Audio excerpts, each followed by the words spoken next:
Ink Deep by Enchanted Nightingale. Chapter 5. Jealousy. Neji had few things he considered as his. Growing up as a member of the branch family, getting the caged bird seal, being brought up to become the future clan head's shield, it all meant he had no control over his life, his body, his mind, his ideas. That had caused a lot of issues for him, and they had stayed with Neji and were tormenting him even now. The approval from Hiashi did very little to calm his fears. It merely brought some of those issues to the surface. He kept trying to find a reason as to why his uncle would just agree. Up until a few months ago, he had been hounding Neji to get married and procreate, and now he was supporting a homosexual relationship that officially could not give him the two things he expected from Neji. Harry had seen how worried he was being and had tried to calm him. Neji took care not to show his doubts around Harry. He did not like when his lover worried. Harry was considering what vegetables to buy for dinner when he met with Neji's uncle. Hiashi had apparently noticed him first and approached the artist. The civilians around them were gawking at the Hyuga clan head. Harry. Hiashi spoke to the green-eyed man first. Sir? The wizard replied. Good morning. It is, the older man replied. Finishing your chores? Harry nodded. Yes, sir, I was just buying materials for dinner tonight. You cook? The clan head sounded interested. Since I was a little boy. Harry replied. It helps now that I have my own place. Restaurant food can only do so much. Harry paused a bit, feeling a little awkward when it was just he and Hiashi. Perhaps one of these days you can come over and have dinner with me and Neji. Hiashi certainly looked surprised at the offer, and in a good way. I would like that. Harry smiled. It is an open offer. You can inform me or Neji on a day that suits you, and your daughters are welcome as well. Hiashi nodded and bid him goodbye. When the clan head was gone, Harry let out a breath he had not even known he had been holding. Neji had not considered himself a jealous person before. Then again, before meeting Harry, he had not had a steady relationship or a partner he actually cared about enough to pursue. So he had not minded when they had been hit on by others or even when they tried to cheat on him. He simply ended the fling and moved on. With Harry, everything was different. First of all, the green-eyed man was beautiful, and men and women alike seemed to try and catch his attention. The first time he saw it happening, he shrugged it off. Harry had already admitted to liking only men, and seeing the women try had been amusing in the beginning. One day they had gone out with Neji only a few feet away. One of the usual suspects had approached Harry again. It was not a young girl, but rather the girl's mother, who was trying to convince Harry the benefits having a young wife gave a man. The artist had politely declined her offer and went about his way. At Neji's then inquiring look, Harry just shrugged. Why? Neji asked Harry. Do you really think that telling her that I have you will make her stop? Harry queried. No, then she would try to make me see the light and all that. See the light? Neji echoed. That is the 16th time this has happened. I learned after the 3rd time not to burst their bubble. Neji frowned. I don't like this. Don't worry, I have it on good authority. Her daughter is eloping with the butcher's son. The Hyuga joked and Harry laughed as he walked ahead. Neji was training with his fellow squad members that day, and during a break something happened that woke the killer in him. As Falcon, he was known and respected among these men. After that day, he would be feared too. One of the men on the team, Otter, was talking about his sexual partners, current and future ones. Neji had not really been listening up until he caught one name, his lover's. With those lips and that ass? Otter was saying. Neji looked up. Who are you talking about? That artist guy, Otter bragged. He gives Ambu tattoos. I could tell he's into men. I bet I could get him in my bed. 2 days tops. Those artistic types, I know what they want. He laughed then, unaware of the seething rage that was brewing inside Neji. Shut up, Falcon hissed, his flaring chakra making most of the people training look at him. Calm down, man, Otter muttered. I know you're a Hyuga, but enough with family loyalty. Just because the current prodigy is fucking a guy? Get up, Falcon ordered, already standing. Otter stood, looking unaware as to why the other Anbu shinobi was ordering him, but not dim enough to not understand that he would be in more trouble if he continued sitting. You are not seriously going to hit me, are you? Otter was incredulous. Falcon did not reply. He just moved and punched the other man strong enough to crack his mask. Ibiki came out of his office just then, alarmed at the spiked chakra he felt. Falcon, he called out, when he saw Neji standing and readying to land another hit.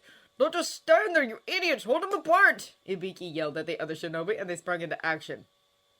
What were you thinking? Ibiki raged in the secrecy of his office. Neji was seated in front of the man's desk, his falcon mask undone in front of him.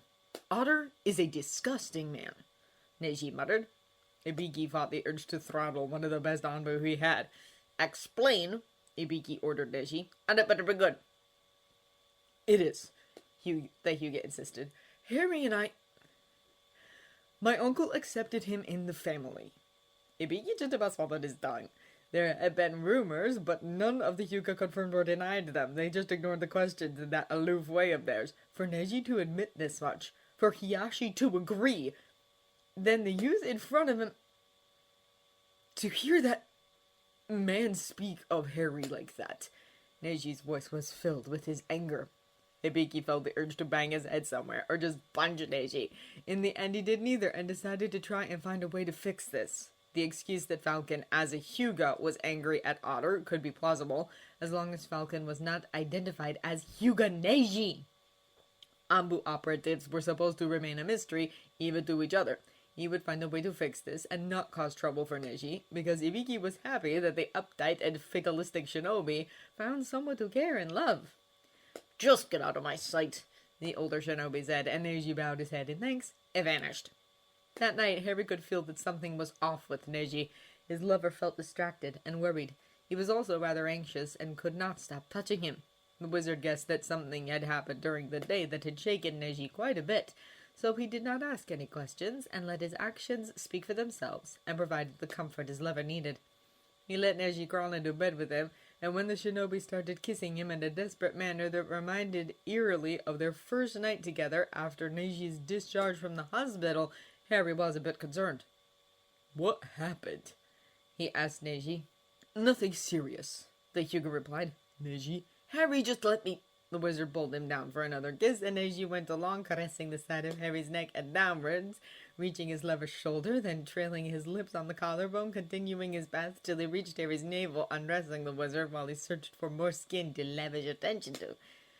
Neji, Harry sighed, you aren't going to tell me. The shinobi shook his head. Harry sighed and sat up a bit. He gathered Neji in his embrace and kissed the Byakugan prodigy. Let me take care of you then, he proposed, even as he started undressing Neji. Neji nodded and surrendered to Harry's ministrations. The market was crowded, and still that woman tracked him down, something that made Harry wince inwardly. Here he was, trying to get the shopping done for the big dinner he was throwing for Neji's family, and Makoto, his middle-aged neighbor, would not shut up about her lovely daughter and how big a dowry she had. The smile on the wizard's face was starting to hurt his face muscles. This woman could not take a hint about anything. Harry, the green-eyed man nearly sagged with relief. Neji. The shinobi shot a look at the woman, who was eyeing his jonin best with a healthy dose of apprehension. Neji pulled Harry to his side, loosely hugging the wizard to him. Are you finished with the shopping, love? Makoto spluttered before them. Harry, not sparing her a glance, pecked Neji's lips and pulled his lover after him and towards his house. I'm done here, he replied. Neji did not spare a glance toward the civilian woman, but after they were far enough, he asked his lover about this. I was just getting too tired fending the vultures off, Harry replied. And stop smirking. Neji continued, smirking, all the way to Harry's house. Stop that. The band sizzled, and Harry tried to move, but the hands around his waist and cupping his thighs were holding him back. Neji. The shinobi had a wicked smile on his face as he groped and peppered Harry's neck with kisses. Neji. The wizard trained again. I'm trying to cook. Your uncle is coming for dinner in 3 hours, and your cousin's in 2, and stop groping me. The shinobi sighed and retreated when Harry smacked his wayward hands for the 3rd time. Let out, Harry was able to finish the first steps of making the dish and put the lid over the pot. Why are you so anxious? Neji asked. You are an amazing cook. My uncle approved of you. Did I dust the place? Harry cut him off as his eyes darted around. Neji pulled Harry in his embrace. Harry, stop panicking, he stated. Tonight is going to be great. Harry zagged against Neji. Promise? The shinobi smiled and kissed Harry. The wizard relaxed and returned the kiss. Better? Neji asked Harry. Much. This tastes delicious. Hinata practically hummed as she tasted Harry's dishes. Harry favored Western-style furniture, the kind he was used to growing up with, and despite liking the foods in Konoha, he still liked cooking recipes he had learned when, as a kid, he made meals for the Dursleys, and later helped Molly Weasley in the kitchen. Neji was used to Harry's cooking, but it was a pleasant surprise for the rest of his family. "What is this called?" Hanabi asked. "That is Cumberland sausage," Harry told her. "Inada is munching on cottage pie, and Neji on shepherd's pie." "And this meat?" Hiashi asked. "Lamb with sweet potatoes and lots of spices," the wizard replied. "And he made dessert too," Neji smugly replied, the smugness because he had finally convinced Harry to do that apple dessert he liked. It did not take much, but the whole process of convincing his lover had been a fun experience for both men. "Apple crumble," Harry answered the unasked question. "It really is a feast," Hiashi observed. "Congratulations, Harry." The cook of the meal blushed at the praise and resisted the urge to kick Neji or his smug smile. The man always told Harry how amazing he was, but the wizard still felt unsure about his skills and craved approval. Lately, the shinobi had picked up on that, and Harry feared that soon there would be questions coming his way. Questions with long and painful answers he was not ready to give yet. "If you ever decide you like women," Hinata told Harry, "pay me a visit." Hiashi and Hanabi chortled in mirth while Neji glared daggers at his cousin.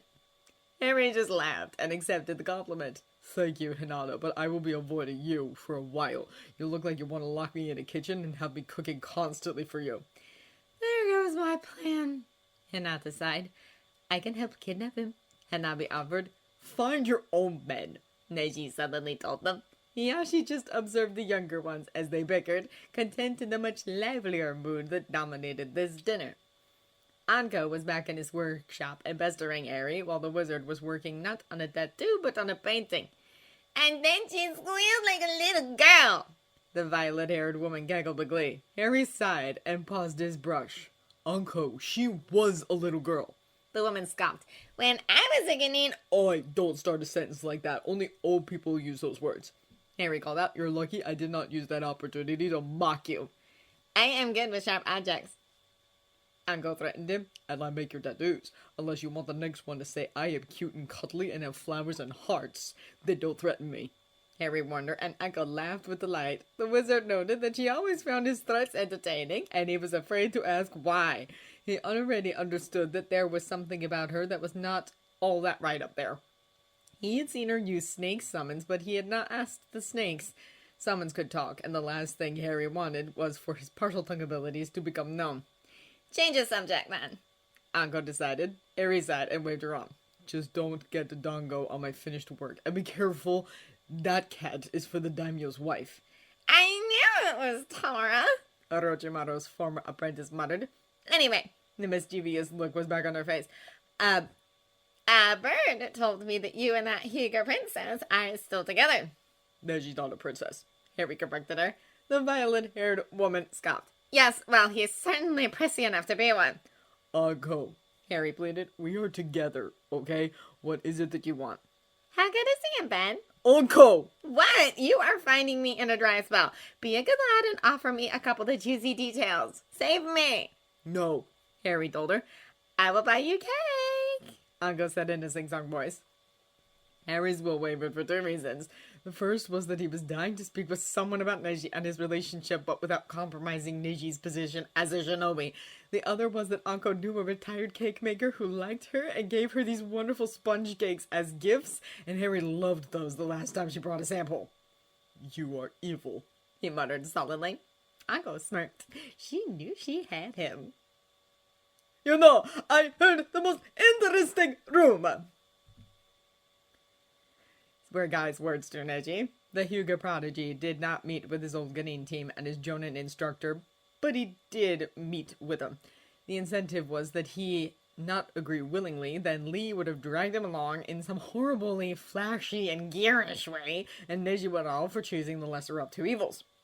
Neji clutched his chopsticks. "What rumor?" he asked. "My rival," Neji twitched at the mention of Atake Kakashi, "said he saw your Harry with Mitarashi Anko." Neji hid his wince. Anko had left an impression on him since that time during the Chunin exams. He was not afraid of her or anything, but she did creep him out, and he did have a healthy respect for her abilities, so he kept his distance. but lately it seemed that she was getting chummier with his lover.